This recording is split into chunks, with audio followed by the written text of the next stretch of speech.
Trust me, not so many people know about this, but this plays a huge role and can significantly reduce the insurance amount that you have to pay. So wherever you buy your car from, make sure to check with the dealer about these additional costs because they might change depending on which province you live in. Then I got to know that this is a very common problem in Canada, especially during the winters, especially if you have a used car. What's up YouTube, it's Shivansh here. So a few days back I made a video on this YouTube channel announcing that I bought my first car in Canada, and if you haven't watched that video yet, then I would highly recommend you to check it out to know which exact car did I buy and why. And in today's video I will tell you exactly how much did it cost me to buy this car in Canada and how have my monthly expenses changed since I've bought a car in Canada. And in addition to some planned expenses, I also had to pay for some unexpected things that I was not anticipating at all when I first decided to buy a car in Canada. So in this video I will tell you all that information, and if you guys are also looking to buy a car in Canada soon, then it will give you an idea about how much will it cost you every single month to buy and maintain a car so that you can plan your expenses and budget accordingly. And along with that I will also give you some tips on how I was able to get some of the best deals on some additional things that you need to buy when you buy a car in Canada. So all this is coming up in this video, but before we begin, please make sure to hit the like button and also subscribe to my channel,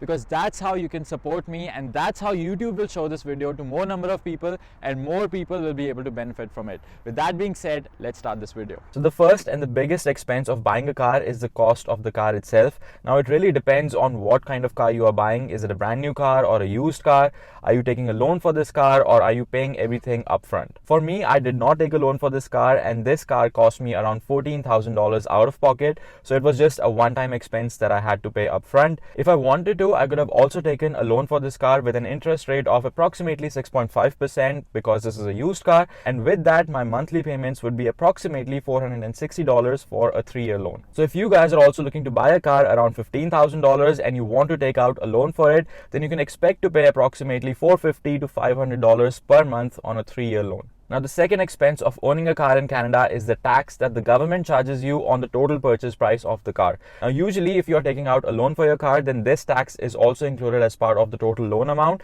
so you don't have to pay anything in addition to your monthly car loan payment. But just to give you a breakdown, the GST in Ontario is 13%, so I had to pay 13% of the total purchase price of the car, which was approximately $1,800, and therefore the total cost of buying this car was $15,800 or almost $16,000. Now the next thing that you usually have to pay for when buying a car in Canada is for the registration of the car and also for the number plate. Now luckily for me, I did not have to pay anything extra for the registration or for the number plate, because if you remember from my previous video, I bought my car from Canada Drives, which is an online used car platform, and these things were basically included in the purchase price of the car itself. And when the car got delivered to me, the registration was already done and paid for, and they also installed the number plate right in front of me. Now I think it costs around $150 to $200 if you want to get the number plate and also get the registration done, and it is mandatory to get these things done when you buy a car, whether it's a used car or even if you're buying a brand new car. So wherever you buy your car from, make sure to check with the dealer about these additional costs because they might change depending on which province you live in. Now the biggest monthly expense or the biggest recurring expense of owning a car in Canada is going to be your monthly car insurance payment. Now if you don't already know this, car insurance is compulsory or mandatory in Canada, and it is also very expensive. Now sometimes for young drivers or for not so experienced drivers, the monthly car insurance payment amount can be as high as the monthly car loan payment amount, if not more than that. And this is because your car insurance amount depends a lot on how old you are and which city you live in. And I know some people who live in Brampton and are paying $600 or $700 every single month just in their car insurance premiums, and this is just crazy. But thankfully I was able to get a really good rate for my car insurance, and for my car plus renter's insurance I'm paying approximately $200 every single month, which is very reasonable in my opinion. Now based on my experience, some things that really helped me get a low insurance amount was the age of my driver's license, my University of Alberta graduate discount, and the fact that I signed up for an app that tracks your driving behavior for up to 6 months or for up to 1 year. Now even though this was the very first time that I had bought a car in Canada,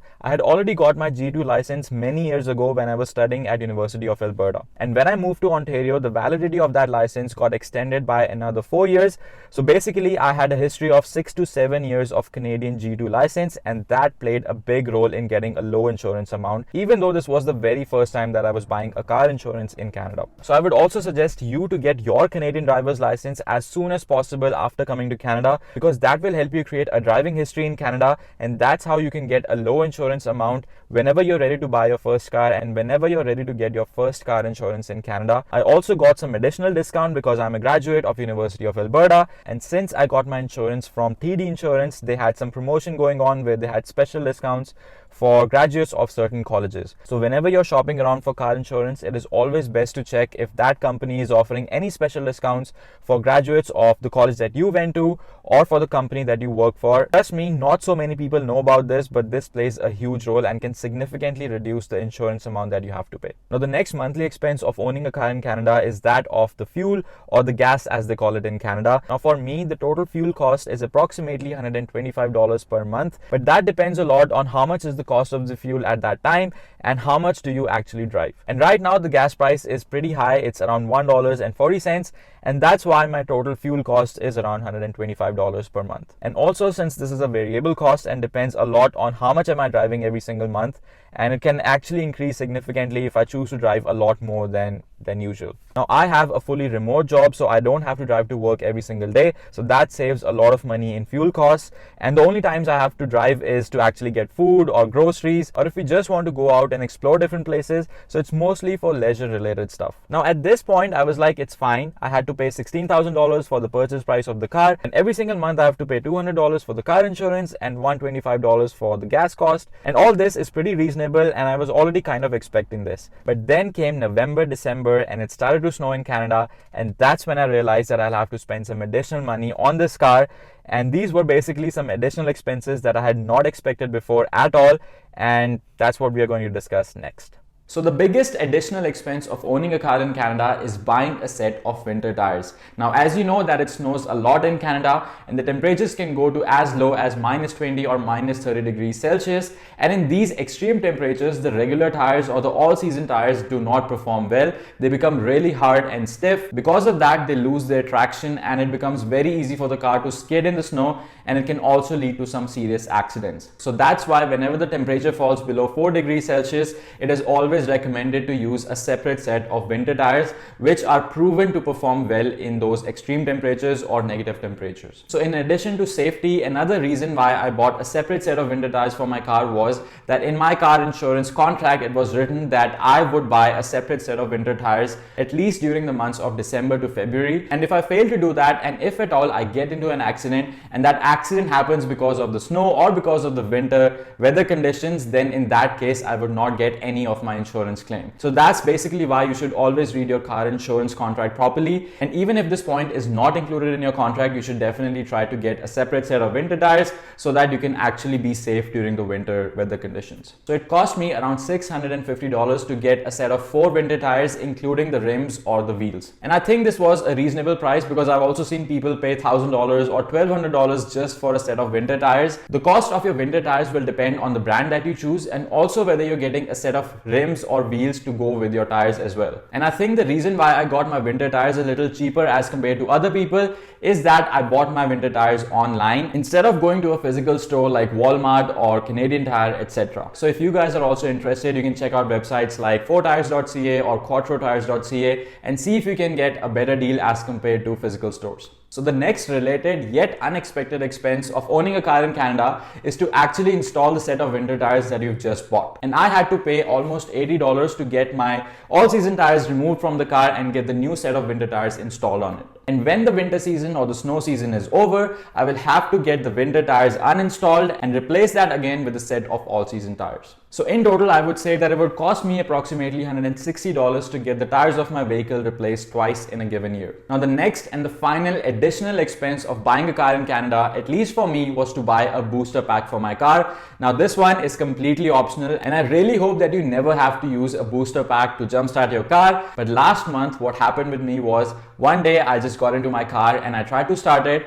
and the car just did not start. I tried starting the car a number of times, but there was no luck. And eventually I realized that the battery of the car had been completely drained, and that's when I had to call my friend to actually help me jumpstart my car. And we tried to jumpstart my car using his Honda Civic's battery, but unfortunately even after trying that a number of times, we had no success and the battery was just completely dead. So at that point I thought that okay, maybe it's not just a battery issue, or maybe something's wrong with the alternator of the car and that's why it's not starting up. So eventually I realized that okay, I'll have to get the car towed and take it to a mechanic so that they can inspect and see what's going on. So I ended up calling a number of car towing services in my area, but unfortunately a lot of them said no because my car was parked in an underground garage, and a lot of those towing services did not have a truck that could actually enter an underground garage and get my car towed. But after a couple of hours, I actually found a towing service who was able to come to my place and get my car towed from my underground garage.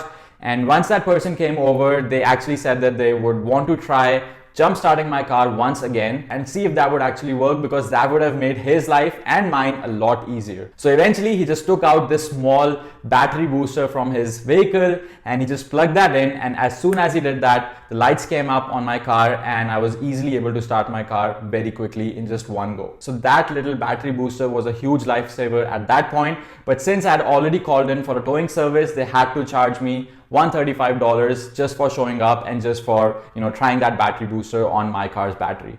So thankfully I did not have to pay anything extra for getting the car actually towed, because there was no need for that anymore. But then I got to know that this is a very common problem in Canada, especially during the winters, especially if you have a used car. A lot of people complain that their car batteries get drained out very quickly, at least once in the winter season or in the snow season. And that's why it is very important to have a battery backup or a battery booster in your car charged all the time, especially if you're traveling somewhere far during the winter months. So long story short, a battery booster is extremely important, and if you have a used car, then you should definitely consider buying one. I bought mine from Best Buy and I had to spend approximately $95 for this specific battery pack.